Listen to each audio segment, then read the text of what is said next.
Hey, Bobby, we have a quorum? Yeah, we're just confirming going live. So Right. Okay, okay.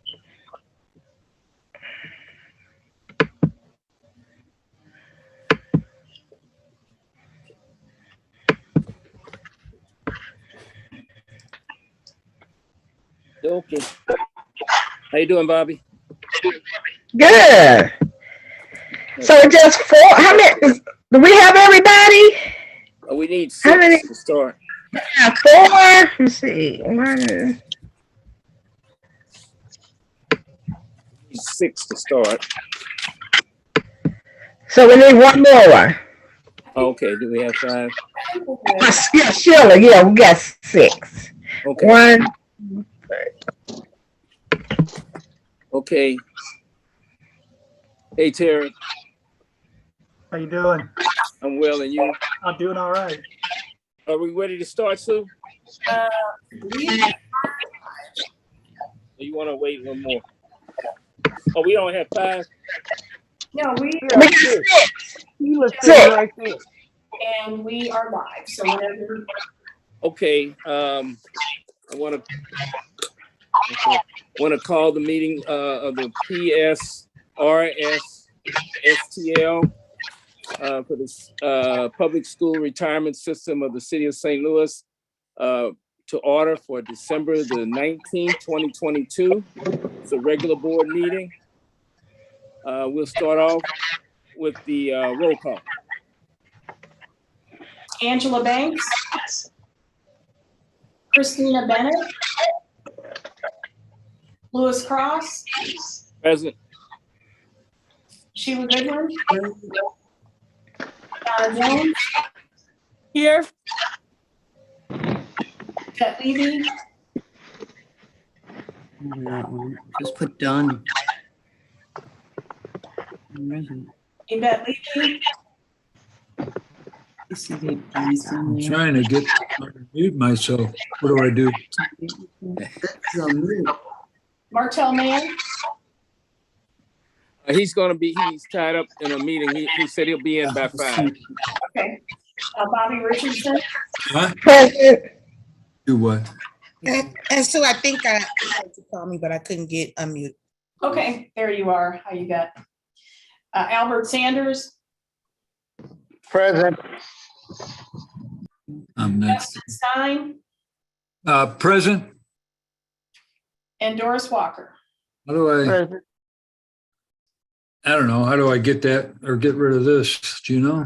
Okay, so we have 8, so we do have a quorum. Okay.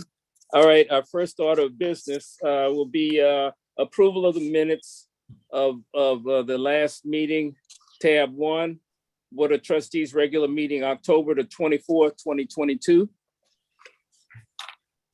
Can I get a motion to approve those minutes? Sheila Goodwin makes a motion that we approve the minutes of the previous meeting. Is there a second? Richardson. Okay. All in favor? Aye. Opposed? Abstain? Okay. Moving on. We want a reading of somebody's phone or something is on in the background. I don't know who that is. Is that somebody with a phone or something on in the background? Yeah, good.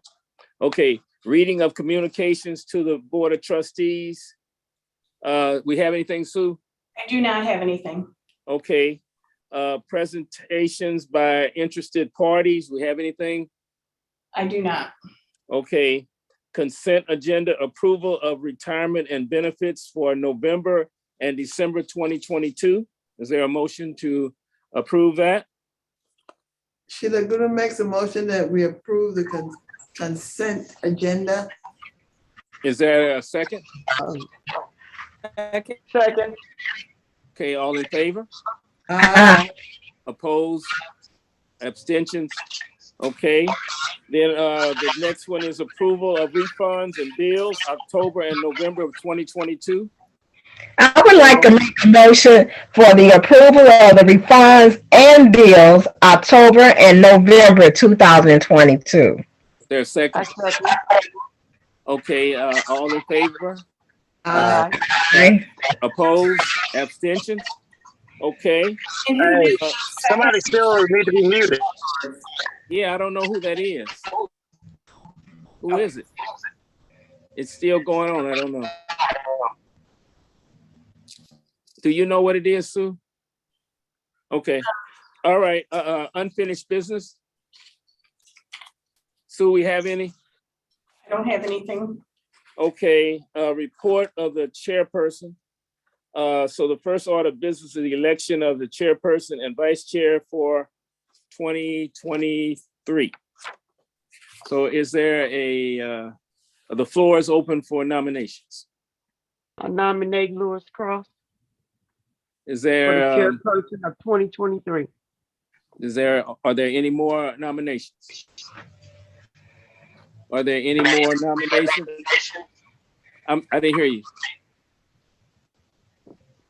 Did somebody say something? Are there any other nominations? All right, any other nominations? Third time. Okay, so Sue, I guess it's by acclamation, I guess, or whatever. Yeah.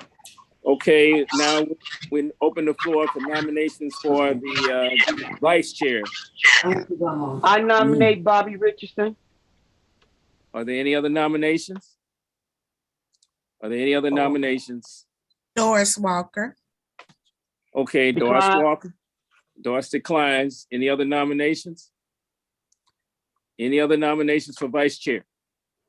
Okay, that being said, there's only one running. So Bobby, you are the vice chair and I'm the chair. Okay. Thank you.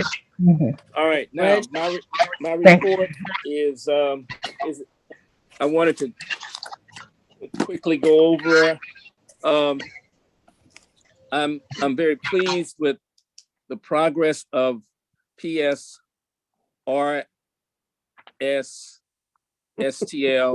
St. Louis Public School Retirement System of the City of St. Louis. We have done a great deal of positive things this year. In particular, the situation where we had one of our members not paying all of their pensions and so forth. And Sue and Matt took quick action and expeditious care of getting that done and done successfully. We met with the Board of Education and we're going to meet again on the 4th of January to see if we can stop the 0.5% that the board is stopping every year in January. I think this will be in 23, we'll be down, is it 3%, Sue? 18, 19, or 4, is it 4%? Well, it's either 3 or 4%, but we're down and we're gonna ask that they stop taking the 0.5% out and freeze it at some point, and we'll do all of that in the upcoming year. Hopefully, we can meet with the board and get them to cooperate with that. I'm extremely pleased with the direction, like I said, that our board has gone in, and that's mainly and predominantly due to our fantastic executive director, Susan Kane. She has hit the ground running from the day that she came into the position, and we see growth every single solitary day, along with Terry and the rest of the staff. They just make things so easy and so simple for us to follow through, because they do the work and we meet, but they do the work every day. I want to see some things done during my term of office this coming year. And some of those things, and we'll deal with that a little later. I'd like to see a RFP for our legal support. I'd like to see a RFP for our banking support. I'd like to send a survey out to all the members to see what they say about our service and what they recommend that we could do to improve our service. I'd like to see, and Sue and I have talked about these things, and an evaluation tool to develop for all staff so that we can better evaluate our staff. And also, I'd like to see something done so that we can know about the beneficiary issues clearly with maybe some clear language so that people know exactly what their beneficiaries are going to receive at time of their passing. So there's no confusion or anything in that area. Those are some things that I like to see done. And one of the other things that I like to see is on the investment committee, a lot of times it would be good if, and I don't know, Sue, I'm going to need your help on it. It would be good if the committee could have a meeting with Welda and Jeff and before the meeting so that they would be clued in on exactly what's going to be said and handled so that they're knowledgeable before the meeting instead of getting it cold turkey in that meeting. And I don't know exactly how, because I know everybody has schedules and we have been doing it, but to me, it would be good if we could do that going forward. So those are some of the things that I'd like to see for the during my term as chair for the upcoming year. I want to thank Sue and the insurance brokers who negotiated the Medicare Complete component. I've got nothing but rave reviews. I think the only thing that happened was that a lot of people didn't read the packets that when they got them. And then they found out after it was too late that they had a gold mine waiting for them. And so hopefully this upcoming year, we can do some additional things to let everybody know. And I don't know exactly what that's going to be, but to let them know that they need to read the information that we're offering, because I had someone today, in fact, I talked to Sue about it, who wanted to get the prepaid legal or the legal support system, and somebody else who wanted to get the Allstate piece. So those are things that in the upcoming year, I don't know exactly what else we can do except send the packets out, but maybe there's something we can do. Maybe we can have some kind of Zoom where we could bring in everybody and talk about it in a question and answer session or something. But I guess we'll hammer that out going forward. So that basically ends my report. And again, I just want to thank each and every one of the trustees because we all together are family and we make all these things happen, and everything seems to be in tip-top shape. And that concludes my report. Let's see, next we have, hold on. Report of Executive Director. Sue, showtime. All right. Thank you, Mr. Chairman. And thank you also for the kind words. It is truly a team effort. So again, I thank all the trustees for all the time and effort that you put into. There's a lot of things that come your way. So really appreciate all of your assistance with all the different things that we bring to the board for discussion, and appreciate all the good discussion on those items. It's also a team effort with the staff. We have a great staff here, care about the retirees. And so again, it's a team effort. So I appreciate both the trustees and the staff working together. Just a few items that I wanted to bring to your attention from my normal updates. I typically send out the phone call log, and you can see from October to November, the number of calls increased by almost 50%. We went from almost 1,300 calls to about 1,900 calls, and that was due to open enrollment. And we still had increase actually in the live answer. It was 0.1%, but still we had the live answer number tick up just a bit from that huge amount of calls from October to November. So even though some people didn't read it, a lot of people did. And we'll talk about that a little bit later, some of the results of that.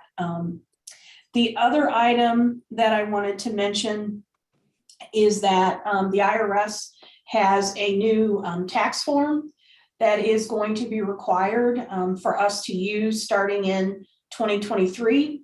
It's a W-4P form, and this W-4P form is a lot like filling out your taxes. It's a lot more complex than prior forms. So any new retirees and any retiree that wants to make a change to their current tax withholding will have to complete this new tax form.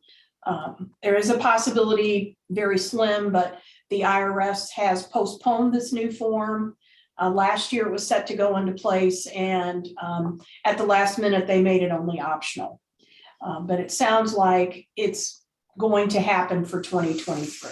So we've been working on that with member services and technology in our accounting area to make sure that we're ready for that change. And I think we're in pretty good shape for that. Now, it's going to be a little more complex for the members, but hopefully we'll get through that. The other thing that'll be new will be a W-4R form.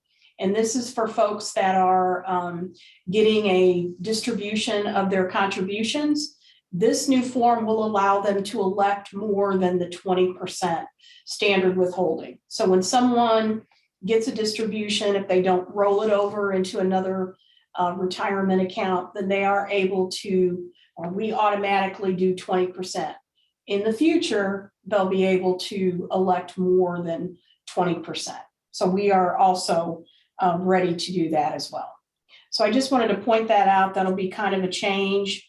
And we're going to have to walk a little bit of a fine line. Can't really give tax advice, but we're going to have to help folks, work through that form, because it is going to be a little more involved than what previously the retirees have done. So it's not going to be required for all retirees, just those new retirees, and then anyone that wants a change in their tax withholding on the federal side, that new W-4P form will be required. All right, and then next up, we want to talk about the meeting schedule. So I'm going to put that up.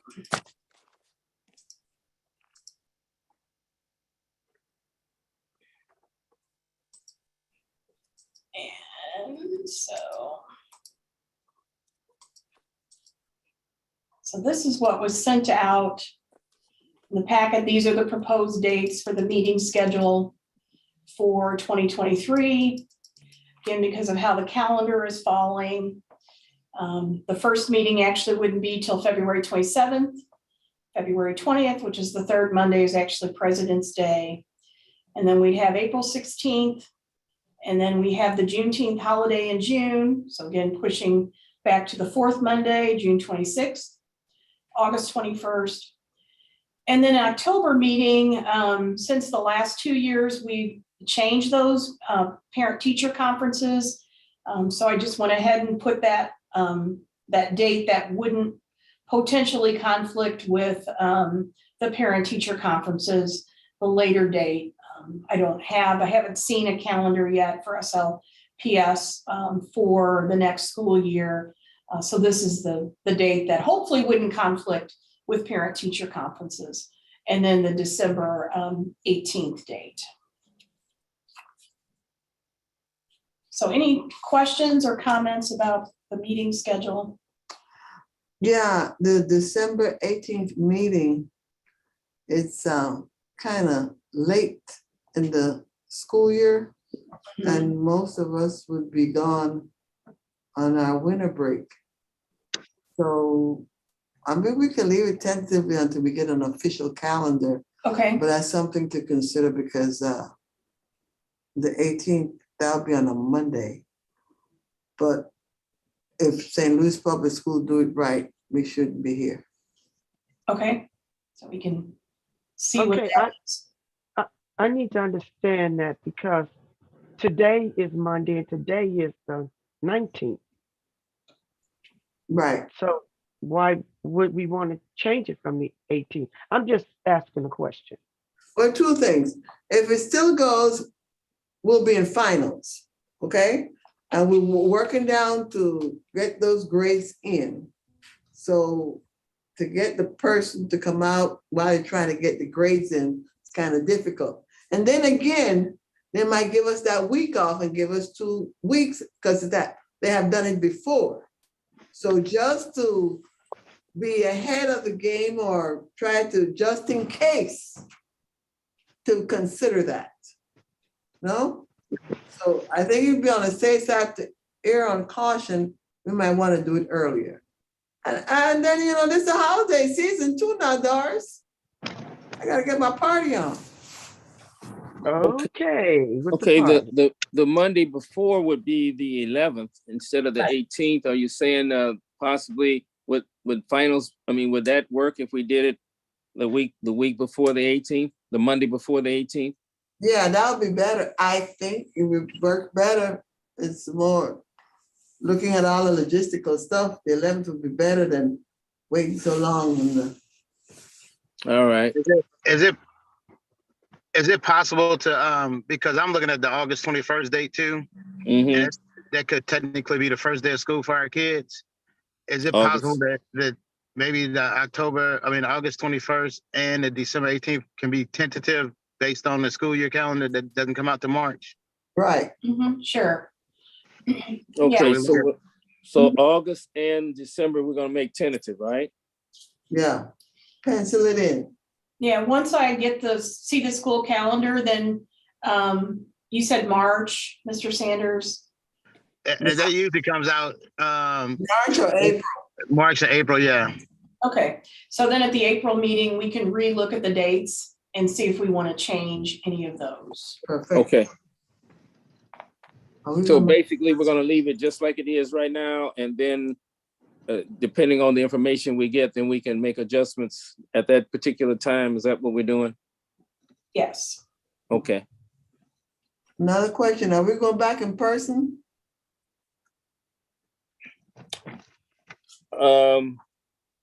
I say because it says unless otherwise posted, Oh, the meetings are conducted in the boardroom. yeah, that's a standard that has always been there. So that's at the pleasure of the trustees. Yeah, I think we even have language in there now that says that you can do virtual and or Oh, be what? on site. So that, am I right on that, Sue and Matt? I think we made it optional. You're correct. The rules permit either in person or virtual, as we have been doing. Whether you want to continue virtual or kind of do a half and half, that's up to the board in terms of what all you feel comfortable with in terms of conducting the meetings. Right. So like today, Sheila, you're there at the board meeting. I mean, at the board meeting place and in person, and you're certainly welcome to do that if you so desire. Right. And see, I thought you were bringing out the sandwiches. Oh yeah. Yes. You still and the eggnog, you know? Some of that. Sue, you don't know about that. I bought sandwiches from the Tomboy over there on the south side off of Chippewa when I became chairman, and everybody had corned beef and all kind of good stuff. So everybody's looking forward to that again. So I'll make that happen sooner or later.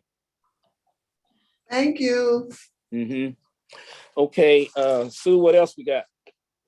So let's put up the motion then for the approval for the meeting. Mm-hmm.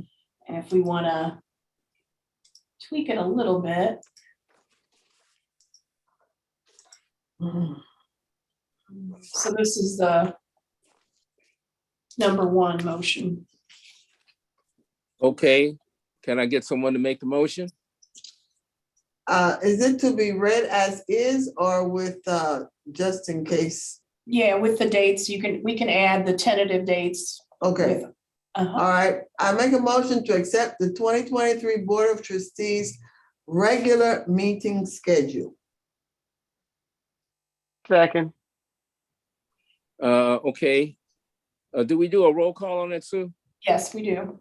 Okay. Let's, we'll start the Do we roll ask, call. do we ask questions first? Oh, I'm sorry. Yeah, I'm sorry. Dr. Sanders, go ahead, sir. I thought we were gonna say to accept read the same thing, tentatively scheduled meetings. We gotta add tentatively in there, right? Right, that should be added in there.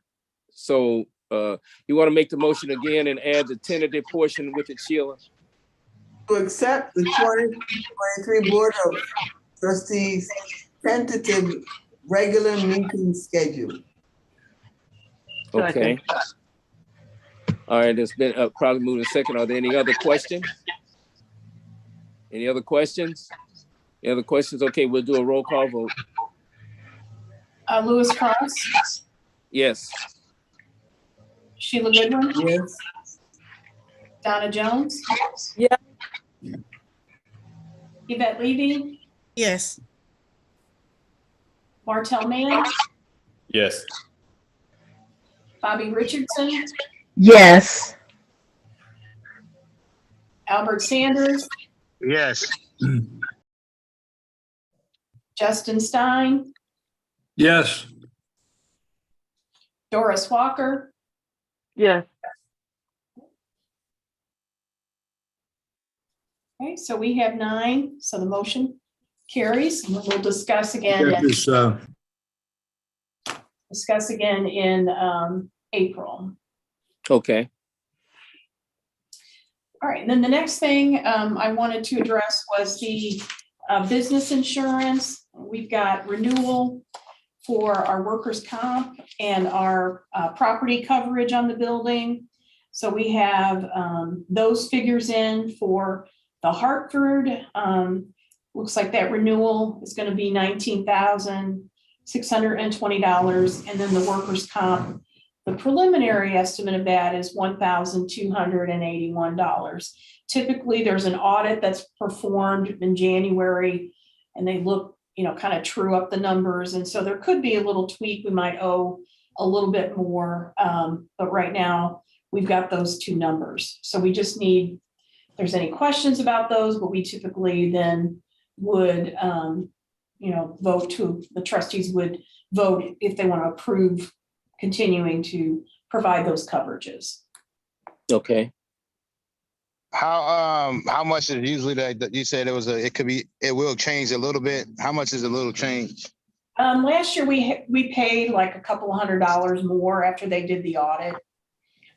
It's increased this year just a bit. Last year the cost was $18,346. So right now the workers' comp piece of it is it's actually coming in just a little bit less than the final total from last year. So it looks like they used the numbers from last year. So we may not owe anything additional, but again, we don't really know until the audit comes about. Question 2. So the workers' comp insurance for a calendar year last year was $18,346. That was the property coverage. Oh, that was a property coverage. Yeah, that's for the building and the contents in the building. Oh, and workers' comp is $1,281 per month. That's the annual. Oh, annual. Okay, annual. It was $1,295 last year. So again, I think they took that figure and they've started, and we're just coming in just a little bit less than that, the $1,281. I see. And the building insurance was $18,446 last year, but this year it's $620. Yeah, and if you can see on the memo that I sent out, they've also increased the limitations on our building and the personal property. So that typically, that's what's causing the increase. So it's about 6% higher than last year. Okay. All right. And you said that's travelers for the building insurance? Yeah, I apologize. It's Hartford. Hartford for the building. Yeah, they're both Hartford, his property, and workers' comp. Okay. Okay. You have it right here. Yeah, I have incorrect. Travelers is the workers' comp. It's Hartford for both. So I apologize for that. Okay. All right. So there's a motion that we need to make on that. Is that right? Got it? Okay, can I get a motion for the insurance? To accept the renewals of the workers' compensation and property liability coverage with Hartford. Is there a second? Richardson second. Okay, any questions or discussion? Any questions or discussion? Any questions or discussion? Okay, we'll take a roll call vote. Okay, Lewis Cross, Yes. Sheila Goodwin, Yes. Donna Jones, Yes. Yvette Levy, Yes. Bartel Mann, Yes. Bobby Richardson, Yes. Albert Sanders, Yes. Justin Stein, Yes. Doris Walker. Yes. So again, we have 9 Okay. carries. And then the second part of that is we also have cyber liability coverage. And right now that policy has been extended for another 30 days while our provider takes a look at our questionnaire that we submitted. They have switched the individual assigned to that account, our policy provider. And so they kind of got a late start on the renewal. So they extended us for another 30 days while they review the application. So at this point, I don't yet know what that renewal is going to look like. We did have to fill out a more extensive questionnaire than we did last year. So, we just, we have an idea that we believe, what that cost is going to be, but we wanted to go ahead and, try to continue to work on that. And so we, want to have a motion to, put it up. So while they're continuing to work on it, have the trustees just kind of look at, hang on just a second. So with the fact that we're still negotiating, we don't really know what's going to happen. It's possible that we may have to go to the market again. It's a very volatile market with the cyber liability policy. Obviously things that happen are in the news, and so it's really volatile right now. We have got a pretty good renewal last year. There was an increase in cost, but we want to continue to work for it. But we also may have to go out to the market. So that's where we were looking for, getting some guidance from the trustees on being able to continue to work on it. But then if we get a renewal from our current provider, being able to go forward with that without perhaps having to call a special meeting to get that approved. So that's what we're asking for is, permission from the trustees for us to continue to work on this coverage. And then if we're able to negotiate a renewal, great. But if not, be able to go out into the market. We have put a cost, we had a cost in the budget of $7,000, but for this particular motion, we wanted to add just a little wiggle room, again, because we don't know, it's pretty volatile market right now. So I don't quite yet have a direction of how much that's going to be. We're not paying that right now, but again, we don't know what is going to happen when we come back with the questionnaire. So the questionnaire really addresses a lot of the policies and practices that we have in place, which we feel are pretty strong. But again, it's a tight market. So that's what we're just asking for, some additional authorization from the trustees to continue working on this renewal or go out to the market to find a new provider if for some reason we're not able to come to terms with our current provider. Okay, are there any other questions or concerns before we do the motion? Okay, somebody want to read the motion? To authorize the that's number 3, right? Yes. Number 3. To authorize the executive director to work with Gallagher on renewing the current cyber liability coverage, or if needed, conduct a market search to find a new provider as long as the annual cost of coverage does not exceed $10,000. Richardson second. Okay, are there any questions or concerns? The floor is open for any concerns or questions. I have a question. In our packet, it says not to exceed 7,000, but on this recommendation right now, it says 10,000. Yes. Yeah, you're right. So after just thinking about it, I don't think it's gonna be more than 7. We just wanted to give a little more wiggle room. Because if we have to get something approved, then we wouldn't have to have a special meeting if it came in at 7,500, let's just say. Okay. Okay. Any other questions? I guess my question would be, so if we have to go out and look at a new provider and we're exceeding this $10,000, then we're gonna have to have a meeting? Is that what we're saying? Yes. Yeah, further authorization from the trustees, yes. Right. Yeah. Can you tell me where we are on the agenda? I'm sorry, I'm late. Yeah, we're at the executive director's report, Okay. tab 4. Any other questions? Did that answer your question, Principal Levy? Yes, it did. Thank you. Any other questions? Okay, can I get someone? Okay, so the motion has been made and seconded, so we'll do a roll call vote. And I'm sorry, Trustee Walker, are you satisfied with making that change from what was in the packet to the $10,000? Yes, I'm satisfied with the answer. Okay, Yeah. because that was in the motion, the 10,000 instead of the 7. Yeah. Okay. Yeah. All right, so we'll take a roll call, please. Okay, Christina Bennett, Can you read what the motion is? I'm sorry.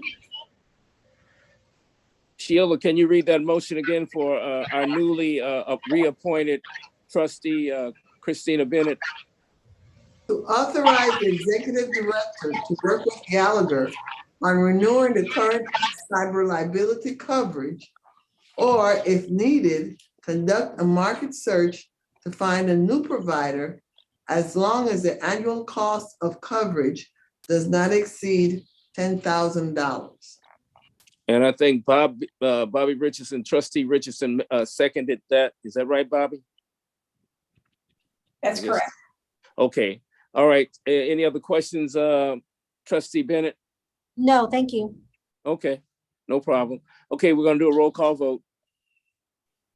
So Christina Bennett, Yes. Louis Cross, Yes. Sheila Goodwin, Yes. Donna Jones,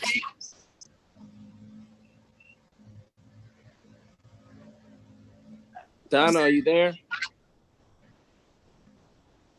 It looks like we lost her.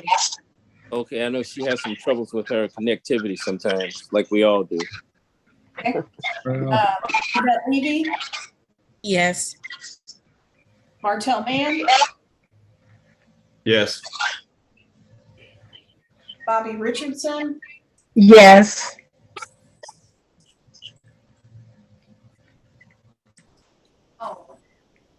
Albert Sanders, Yes. Justin Stein, Yes. Doris Walker, Yes. okay, so again, we have 9, the motion carries. And I will Okay, keep the trustees updated with what happens with that search or the renewal activity. all right. And that, for the moment, concludes my report. There will be some other items we'll discuss later, but that concludes my report. Okay, then we move on to number 9, report of the investment consultant. We don't have a report for that, do we, Sue? That's right. Okay, and a report of the actuary. We don't have a report for that as well, right? No, we actually do have the actuary here. All right. Today we have Matt and Mike, and they are going to talk about the interest rate crediting. We discussed that earlier this year, kind of briefly, but we've got a presentation that was sent out. I'll go ahead and put it up. And yes, Matt, are you gonna take it away here? Yeah, I'll take it away. All right. So as Sue mentioned, we did previously discuss the interest crediting rate. I think it was back in the experience study last December. It's not necessarily an assumption and method, but it was part of the experience study because we do have an assumption around it. If you want to jump to the next slide, Sue, the board does have the ability to adjust this interest crediting rate from time to time. We are currently at 5%. So this interest crediting rate, in order to be a part of the plan, members contribute to the plan, and those contributions gain interest annually. So until they take a refunded contribution or commence their benefits, their balance of contributions grow each year with interest. So like I said, we're currently at 5%. There are some considerations. We're going to go through some options and our kind of some final recommendations that Mike and Stu and I have all met and came up with 2 recommendations for the board to consider. We can go to the next slide, please. So some considerations for the board. You want to pick an interest crediting rate that you're going to at least cover in your investment returns. You don't want to have an interest crediting rate that is going to outperform or going to be higher than your investment return. Another consideration to have is whether you want to incentivize members to keep their contributions in the plan versus refunding their contribution based on the design of the plan provision for this interest crediting rate. When picking an interest crediting rate, there's a couple different options that you can look at. You can have a fixed percentage, which is what we currently are at 5%. We've seen some plans do X% of actual rate of return on plan assets. And then other plans pick some sort of index, whether it's CPI, 30-year treasury rate, or 52-week treasury rate. We can also get into other considerations for the board to consider if you like. If you pick an index, such as the 52-week treasury rate, we can implement a floor of 1% that if the 52-week treasury rate goes below 1%, the interest crediting rate for that year will be 1%. We can also implement a cap of 5%. So basically, it's a 52-week treasury rate, but it stays within 1% and 5% as an example. And then the last kind of consideration to have is you can treat terminated participants differently, whether they're vested term or non-vested term. Going to slide 4, in our last presentation for the treasury rates, we provided a snapshot of the 30-year and the 52-week treasury rates. But with where interest rates are currently at, we thought it was beneficial to the board to see some historical rates as of January 1st, 2018. Currently, I mean, you can see to the far right of the graph, the past several months, interest rates have really been skyrocketing. The October rates for the 30 and 52 week, or 30-year and 52 week, has been between 4 and 4.5%. But if you look back at an average since 1/1/2018, there's somewhere around 1.5 to 2.5%.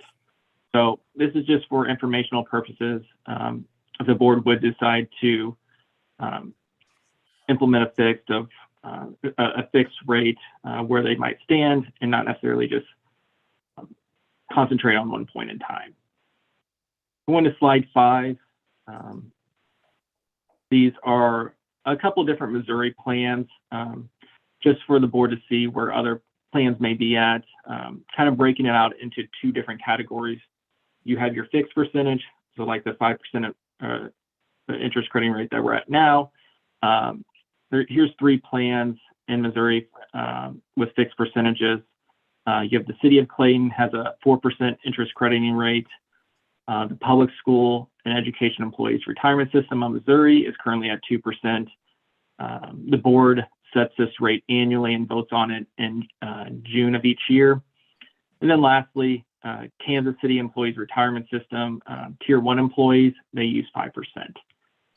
Jumping down to the bottom section of this slide, there's 3 plans. I'm not going to go through each one of them, but it shows that the 52-week treasury rate is another popular option around a few Missouri plans. Now going into the options on slide 6, there's 5 different options for us to consider. We can obviously stay put at 5% and have no change to the interest rate. We could permanently change an interest crediting rate from 5% to a lower fixed percentage, say 2, 3, or 4%. We can go to option 3, changing the interest rate to equal to 2%.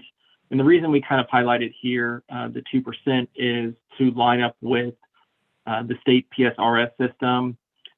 With option 3, we can start with 2%, and then each and every year we review what the state PSRS system is doing, and the St. Louis, or the board and everything, can decide whether they want to stay put or kind of follow what the state PSRS system is implementing each year at the June board meeting.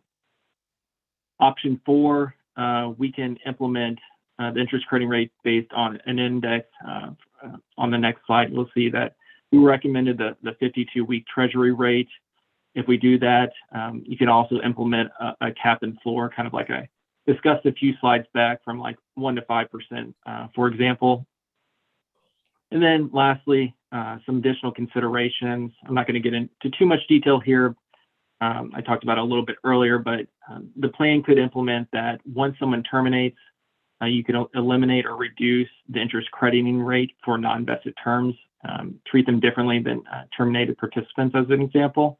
But like I said, I'm not going to go into too much detail about that because that's not one of our recommendations. We're going to concentrate on the big picture of the interest crediting rate.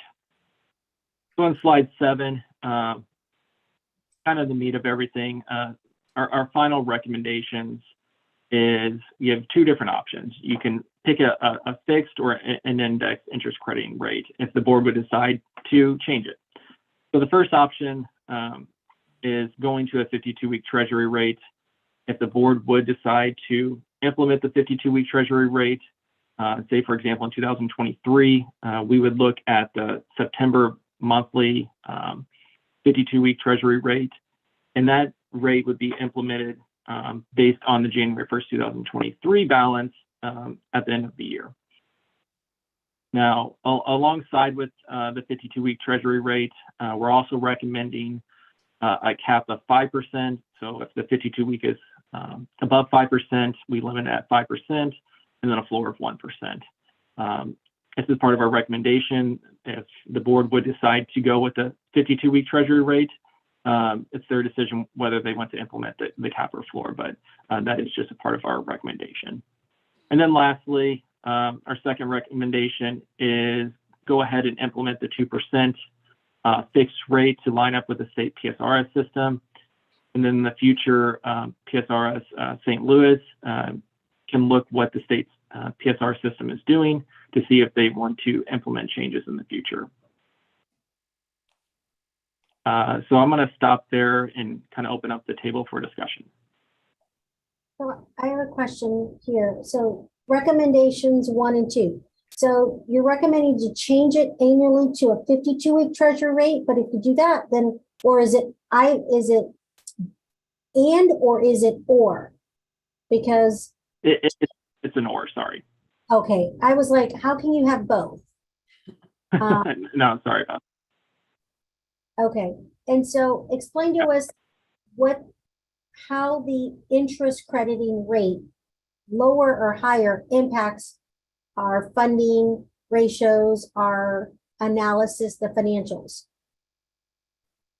So currently the plan is at 5%. So each year those contributions are growing at a 5% interest rate. Lowering it to the 52-week or 2%, for example. I mean, you can go back to the graph. The 52-week has always, since 2018, has been lower than that 5%. So their contribution balance, if they would take a refund, would be much lower if either of those options would be implemented in comparison to the 5%. By doing so, you're going to have slightly smaller liability. It doesn't play a huge impact into it, but it will decrease it some. Okay, so you're saying refund as opposed to a lump sum withdrawal. Yeah. So, for example, if an employee contributes $1,000 over the year, you're going to have a smaller balance at the end of the year if you have a 5% interest compared to a 2%. So whenever we go to value a non-vested term, for example, and we assume they take a refund, you're going to have a smaller balance as a result of it, which lowers the liability. Okay.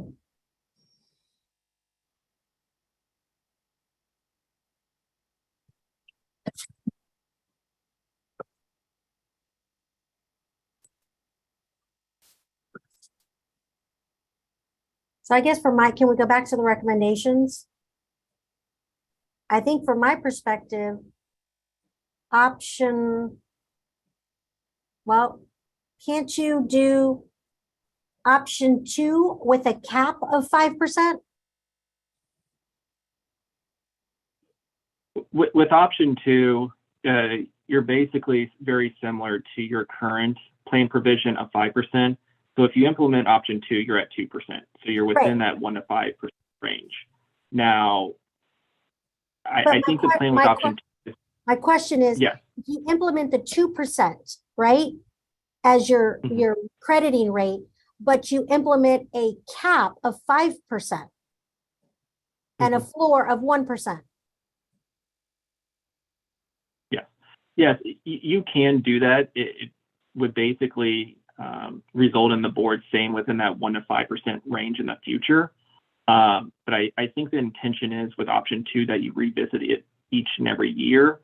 So you could still stay within that 1 to 5% range. But if you'd implement it, you're already there, and based on your current implementation. With the option 1, it's almost kind of like you're setting it and you're just letting it go and just revisiting it occasionally based on what you're seeing in the market. Okay. Option 2, you have a consistent, like each and every year you revisit it to see if the 2% makes sense and you adjust it accordingly. Okay. But yeah, you can do the 2% and implement 1 to 5%, but it's not necessarily necessary because you're set in stone at 2% until the board actually approves to change it.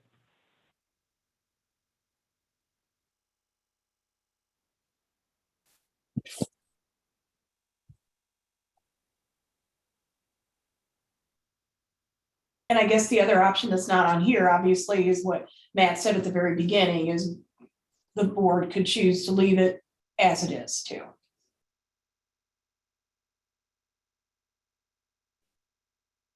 Well, I'd like to make a recommendation to accept option 2, to change the interest crediting rate to 2%, which is at the rate set by the state retirement system, and future changes can be a guide for our interest rate actions. Second.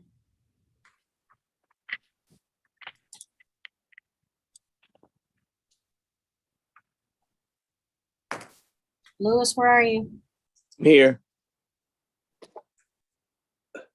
Was that a motion or a recommendation?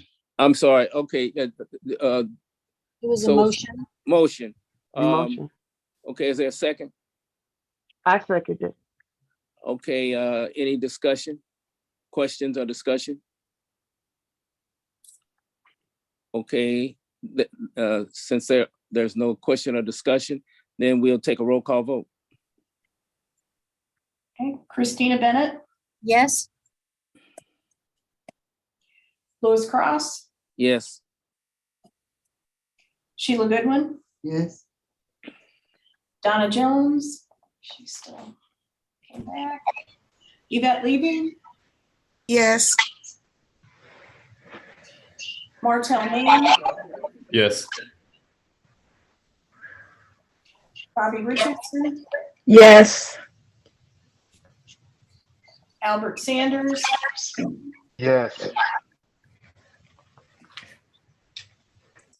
Justin Stein, Yes. Doris Walker, Yes. Yeah, I don't know why. so the motion carries with 9 votes. Okay, So thank you, Matt and Mike, for all the work you did putting that together and for being here tonight. We appreciate it. Thank you. You're welcome. okay, thank you all so much. Okay, so we'll move on to the report of committees of the board, tab 3.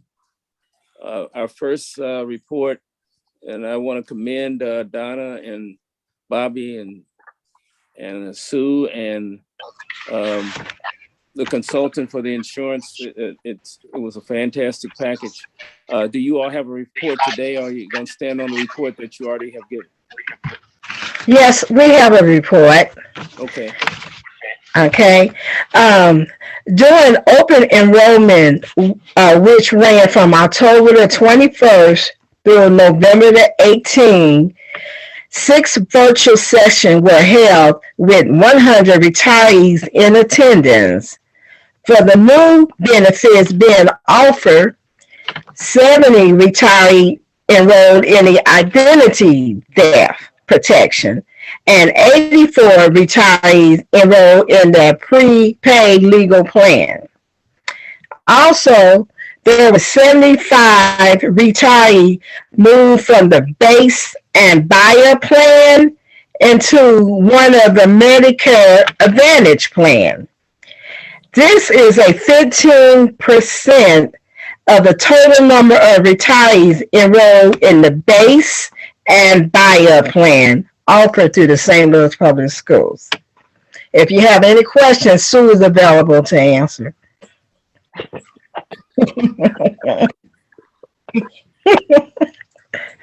Okay, Sue, are there any other questions? Any excellent report, Bobby and Donna. Any questions or any comments or concerns?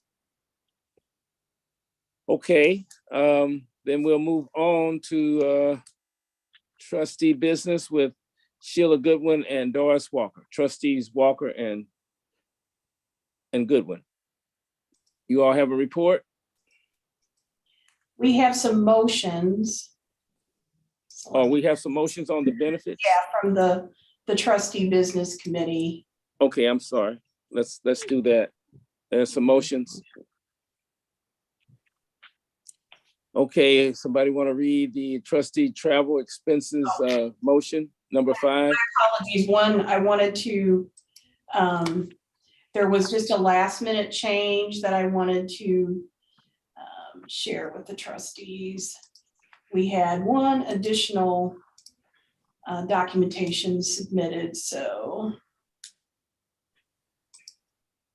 I just wanted to show the total because we had one additional trustee submit expenses. I think they're all in for the year. So this is a little bit different than what was shared at the trustee business committee. So this is our total in travel expenses. It includes registration for 2022. I got it. Okay. So are we ready to make the motion now? Yeah, if I put that back up. Okay, yeah, we'll pinch that in.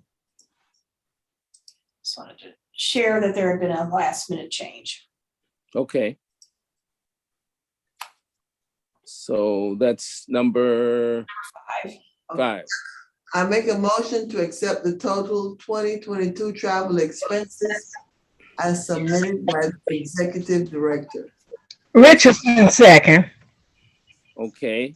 Are there any questions or concerns? Any questions or concerns? Okay, we'll take a roll call vote. Christina Bennett, Yes.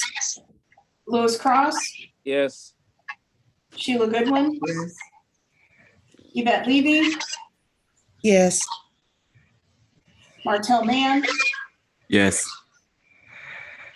Bobby Richardson, Yes. Albert Sanders, Yes. Justin Stein, Yes. Doris Walker. Yes. So again, we have 9, the motion carries. Okay. And there's also the number 6 motion. Okay, well, can I get someone to read the motion on the operating budget for the 23 year? I'd like to make a motion to approve the 2023 operating budget as recommended and accepted by the trustee business committee at the meeting on December the 8th, 2022. Goodwin, second. Okay, it's been properly moved and seconded. Are there questions or concerns? Are there any questions or concerns? Questions or concerns? Okay, then we'll take a roll call vote. Christina Bennett, Yes. Louis Cross, Yes.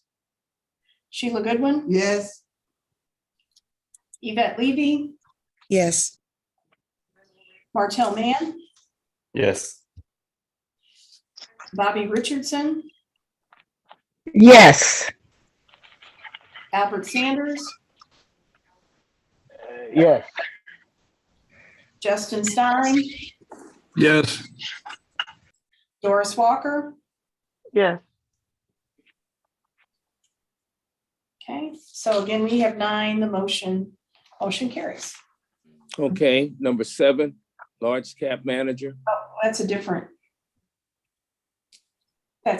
but Mm. so that would be all the motions from the trustee business committee. So I'm not sure if either of the co-chairs of that committee have anything else to add. Okay.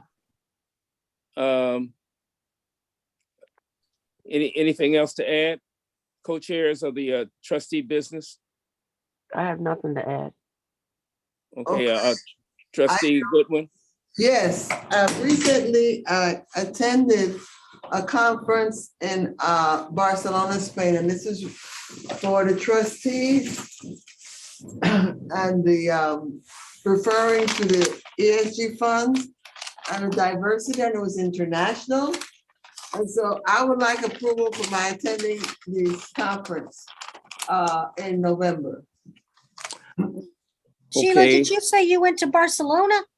Yes, I did. How did I not know about that? I would have joined you.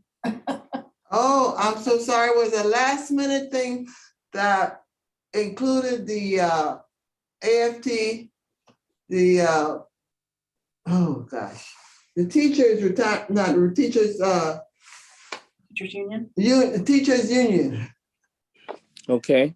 And I was, I'm on that committee, and I was asked to attend this committee. It's international, for us to meet our international colleague because of the ESG fund that's taking place and the diversity. We had members from Sweden, CalSTRS, and they did a beautiful presentation. Where CalSTRS is concerned, they didn't attend the meeting in October for the teachers because the governor of the state of California, when the political atmosphere wasn't too good and the election was taking place, he does not allow them to travel to those states. So they were able to attend the conference in Barcelona and present the case for the diversity and for the trustees to train and inform their members of what's taking place around the world. We might think that this is just a US problem, but no, it's all over. Like I said, I also had colleagues from South Africa and Denmark there making their case. Okay, so I would like approval of my attending and the expenses of the conference. Catch me next time, Christina, the next time you can go and be in Japan. Oh, Sheila, was your numbers on that approval we just modified? No. What was So your that- total? The total, the roughly total will be about, and I don't have the exact figures with me, but roughly to be about $2,000. Might be less, but I didn't have that with me. Okay. Are there any more questions or concerns or comments? No. I would. Okay. Louis, I do have a question. Okay. I have a question. Hold on a second. Christina was saying something. Hold on a second. Go ahead, Christina. No, I'll let Albert because it might be the same. Okay, go ahead. Go ahead, Dr. I was Sam. just, my question is that the travel expenses, is that on the board or is that part of the AFT? No, it was not part of AFT, but as an AFT member, I was asked to go because I'm on that committee of the AFT that works with the trustees in the schools. So I guess the question is when we are going to anticipate in our rules, it says we have to get approval before if it's outside of our approved list. Did you get approval before, Sheila? Well, to attend? The approval was not able to be acquired because we didn't meet. We didn't have a meeting to request approval before. This was a last minute thing. Not exactly last minute, but it wasn't during our realm of our regular meeting. Matt, can you give us some clarity in that area? Trustee Goodwin, do you have any documents like brochures or any documents describing this conference that you can submit? Yes, I do. Great. Can and you it's along with submit the that? Committee on Workers' Capital and other organizations. Can you provide a copy of that to Sue for her review, and then we can take a look at it just to make sure it falls within the purview of the board and trustees, just so that we can review it that manner. We're not doubting anything you're saying, but just that way, if you have documents that from a non-pre-approved program, that way you could submit it to Sue, the executive director, and she can review it. We can pursue it through that manner. Most certainly will. Yep. And I guess, Matt, for future reference, if there is a request for something like this, I believe that Louis has the right to approve and then bring it to the next meeting to act on behalf of the board. I think the chairman and the vice chairman have that right. And so I think that if there's anything that ever comes up like this, that it would go to the chairman and then it would be brought up at the next board for approval because it already had been requested in advance and approved by the chair.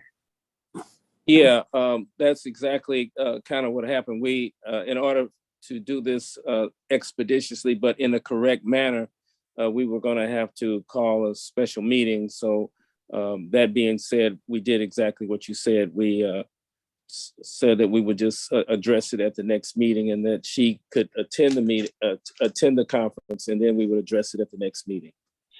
Thanks, Right. Liz. That's kind of what I was getting at, was just providing the documentation for review to take up at the next meeting. So right. Because I want the minutes to reflect that Sheila did follow the procedures in place that meet this criteria. Okay. Right. Yeah. We weren't accusing anybody of anything. No. We were just asking for documentation. Then we'll review it and then we'll consider it at the next meeting. Right. And that meeting that'll be the February meeting, Sheila. Okay, thank you. So I make a motion that we approve the expense report for Trustee Goodwin. I second. I second. Okay, any questions? Any questions or concerns or comments? The only question is, Sue, will this keep us in budget? Well, we'll be into the new year, so we do have, we'd actually be paying it in 2023 funds. Okay. We have increased, in 2023 in the budget that was just approved. We did increase the amount of trustee travel. So Okay. I would anticipate, again, not the final expense, but I would anticipate it. Do we want to have the motion reflect that we're going to have a review that we pay Yes. based on the review of the Yeah, documents? I think Matt, somebody getting some feedback for some reason, you all. I don't know who it is, but anyway. It's Albert. Okay, if you can, I think Matt, is that what you want to do in this particular instance, that we make mention of the fact that this will be addressed at the next meeting, contingent upon providing the documentation that she's already given to Sue? Right, yeah, approval of trustee Goodwin's travel will be made at the February, or will be determined at the February meeting, pending the review of the documents. Okay, so that should be reflected in the motion. Who made the Christina, you made the motion. Do you want to clarify that motion? Yes, I'll amend the motion to say approve trustee Goodwin's travel expense upon review of documentation.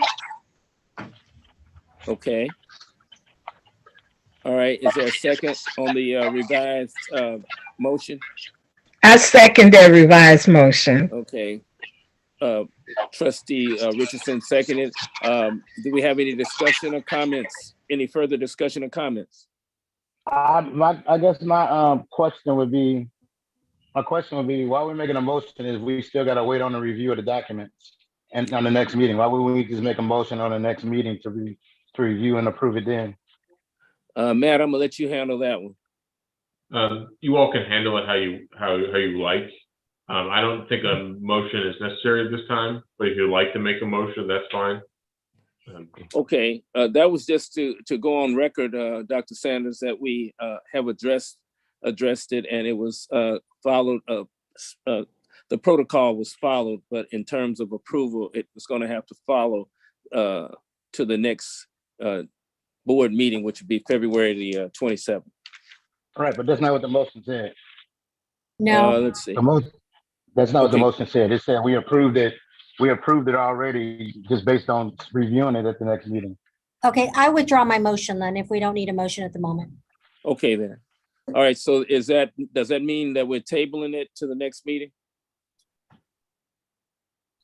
I thought they said we're gonna bring it up we're gonna approve it at the next meeting. It's just Okay. based on looking at the documentation to make sure it's right. So it's going, more than likely it'll be approved at the next meeting, but it's just wait till the documentation is submitted in the correct way. That way we're just doing it right for anybody, if that makes sense. Yeah, it does. So any other further discussion, or is everybody satisfied with this and we'll just move on? Okay, that being said, we'll move on, Trustee Goodwin, and we'll address that at the next meeting. Thank you. Okay, thank you so much. Okay, so we're done with trustee business, Sue? Yeah, that would be up to the co-chairs. We've covered those motions. Okay, anything else? So then we can move on to the investment committee with Christina Bennett, Martell Mann, and Albert Sanders. Yes, we should have a motion in front of you that would discuss the opportunity to retain Mellon Large Cap Growth Stock Index Fund, replacing Intech as the large cap growth manager, and also to exempt the Mellon Large Cap Growth Stock Fund from the system's MBE brokerage policy as recommended by the investment consultant and the investment committee from November 17th. Okay, is there a second? Second. Okay, so now the floor is open for questions or concerns. Floor is open. Any questions or concerns? Floor is open. With questions or concerns, that being said, we'll take a roll call vote. Christina Bennett, Yes. Louis Cross, Yes. Sheila Goodwin, Yes. Donna Jones, Yes. Yvette Levy, Yvette, are you there? Yes, she's there. Is she on mute? She is on mute, but we can come back to that. Okay. My apologies, I don't have a report. Oh, no, we were asking for your vote on the, on number Okay. 7. Okay, because I Lord's had to step away. Then I heard the motion. Yes. Okay, yes, okay, thank you. Okay. Martell Mann, Yes. Bobby Richardson, Yes. Albert Sanders, Yes. Justin Stein, Yes. Doris Walker. Yes. Okay. So we have 10, the motion carries. Okay, And then let me advance this a little bit because we have one more motion.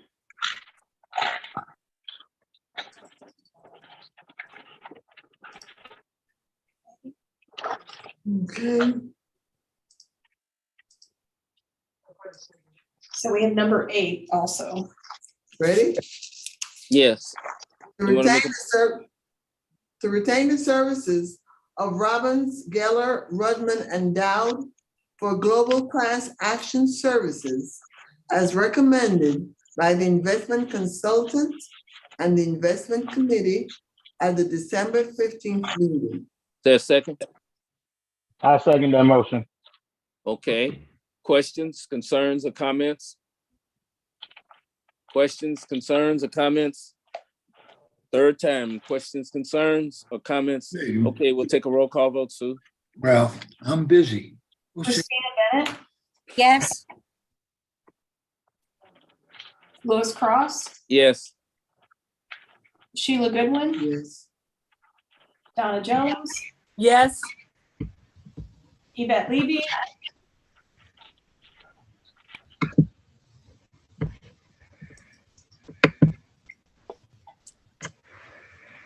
Is she there?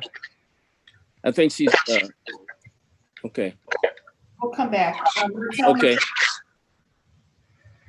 Yes.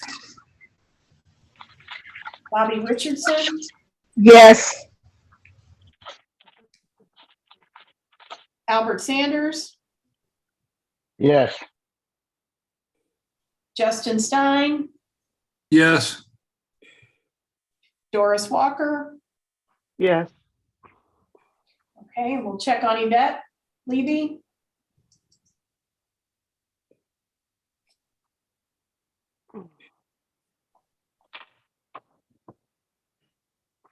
is she there? Yeah, Or maybe she'll- she stepped away, but we do have 9, so the motion carries. Okay. All right. Anything else in that area on investments, Christina, Martell, and Albert? I had a question. Earlier, Chairman, you talked about maybe meeting with the investment consultants before. Yeah, meeting before the meeting. Yeah, meeting before the meeting. Man, I forgot my question. I should have asked again. I guess my question is, oh, I know what it was. Is it just the chair people you want to meet or the whole investment committee? Because everybody's part of the investment committee. Well, I think all of the meetings are open, as I understand it, to all trustees.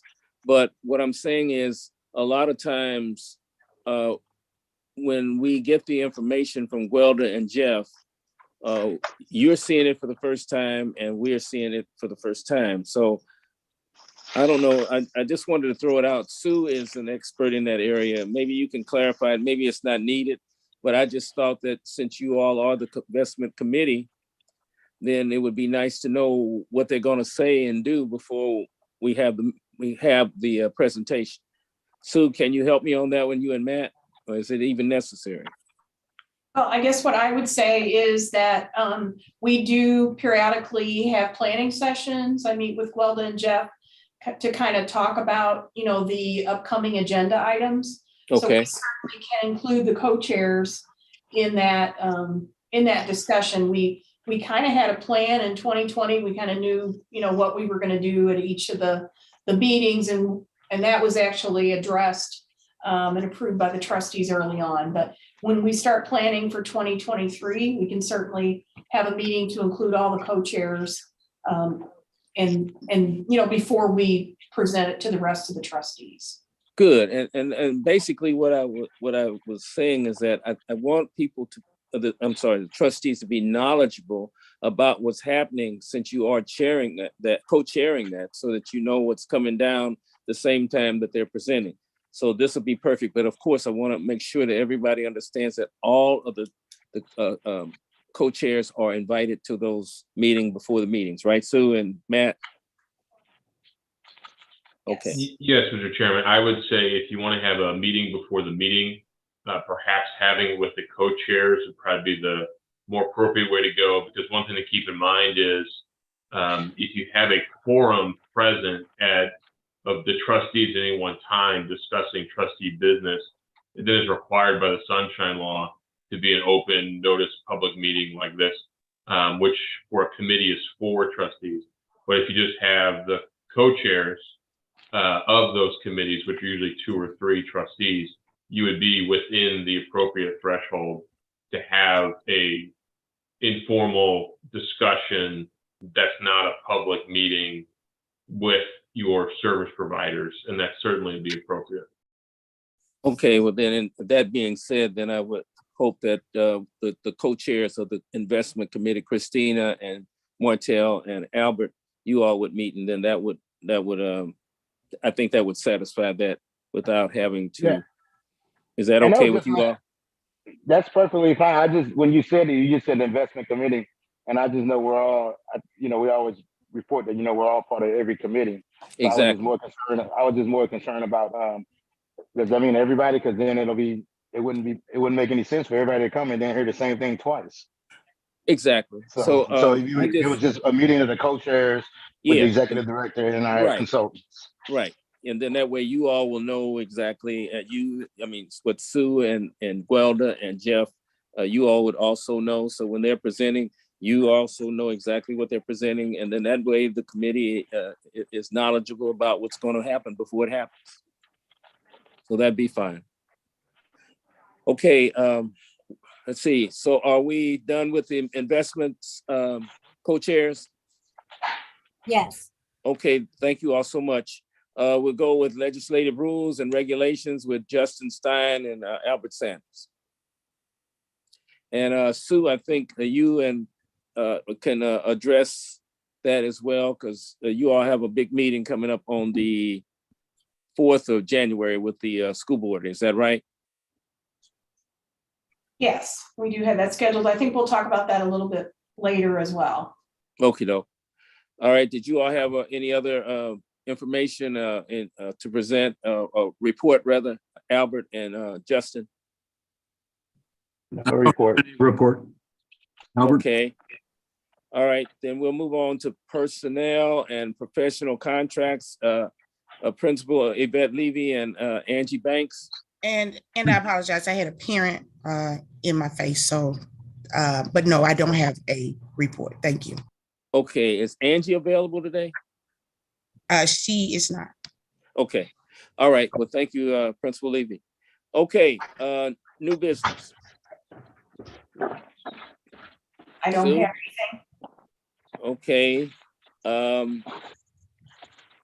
I guess what I said in my doing my report, Sue, do I need to, or Matt, do I have to get a motion on each of those items, or how do I handle that? I had some things that I had mentioned that I'd like to see us address for the upcoming year, and as our committees and so forth. So do I need to address it or get a motion on it, or how do I handle it? In terms of the issues you mentioned in your chairperson report, Yes. that you would like to see. I don't know if you necessarily need a motion at this time for that. Okay. Those are usually items we can discuss, and I think there will be movement or business forthcoming with those. Okay, so in other words, that's sufficient, what my report said? Yeah, I would think so. Okay, then that's fine. Okay, no new business. So we have the report of the attorney. Matt? Yeah, so we have a few items this evening, so I think would be appropriate to move to closed session. Okay, Sue, can you pinch up the motion to go into closed session, please? Oops, sorry. Not quite visible on the screen. Okay.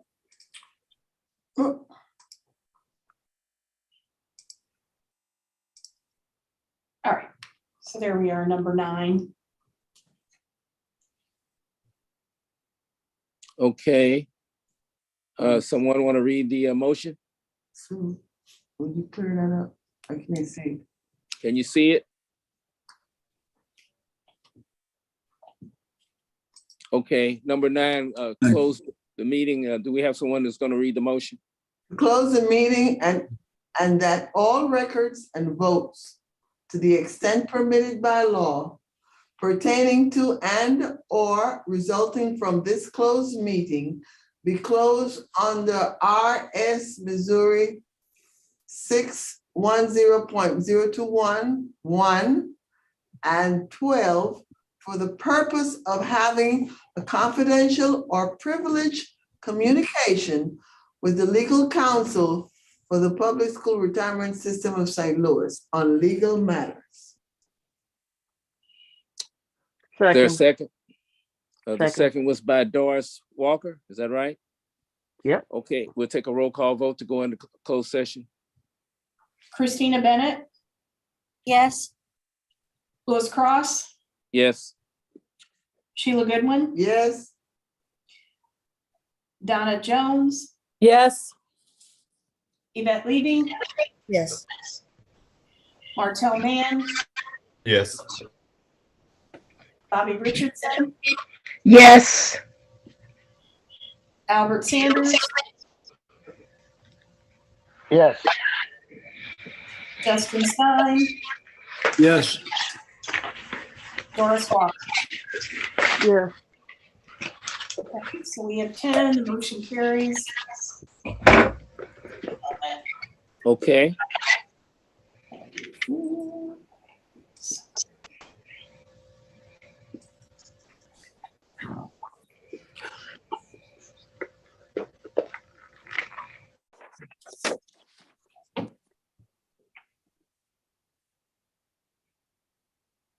Hey, Louis, you couldn't hear me because I couldn't find my phone because I got my earpiece in. See, I'm not used to that. I So see. I had to go find my phone. I was like, oh, where's yes. I was All screaming right, yes. Okay. Okay, I'm being quiet now. Oh, okay. I'm glad you're with us. I didn't know. I knew you were on, but I didn't. Okay, so we're back into regular session. Okay. I need to Yes, verify that we're live, so. Okay.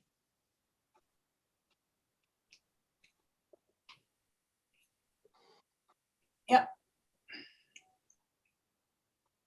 Okay, we are live. Okay, before we end the meeting, there are 2 things I wanted to make sure I'm clear. We never did get the plaque to Joe Clark for his 14 years as chair and 14 years of service. So did we have that approved so I could get that done? And I also wanted to provide a plaque for the service that Justin Stein. Justin's going to be leaving us the end of December, and I wanted to also give him a plaque thanking him for his service to the trustee board. So is there anything I need to do special to get that done? Or do,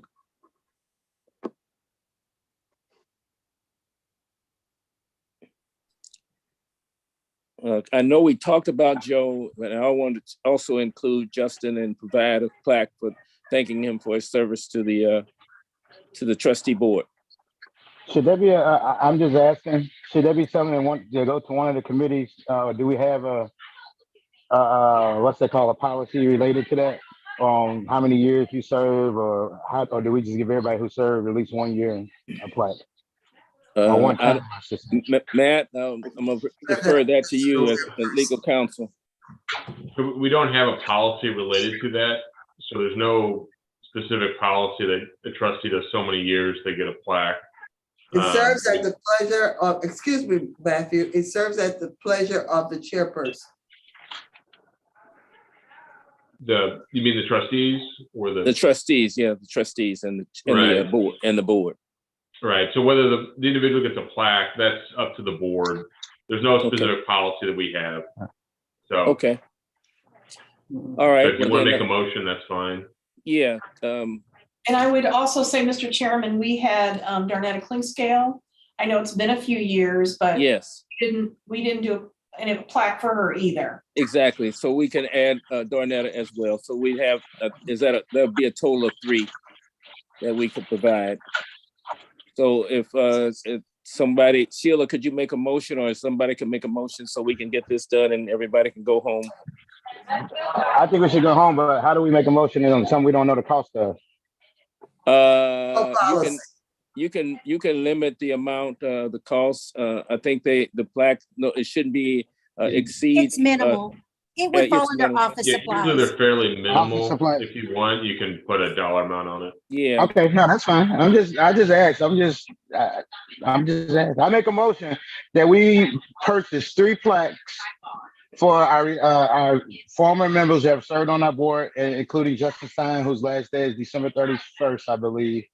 I make a motion that we buy plaques for those 3 members: Darnetta Klingscale, Joe Clark, and Justin Stein. And Justin Stein. I didn't mention Justin Stein. Okay, is there a second? I second. Okay. Sue, do we have to get a roll call vote, or is that sufficient? Oh. Roll call. Okay, roll call. Christina Bennett? Yes. Lois Cross? Yes. Sheila Goodwin? Yes. Donna Jones? Yes. Yvette Levy? Yes. Martel Mann? Yes. Bobby Richardson? Yes. Albert Sanders? Yes. Justin Stein? I abstain.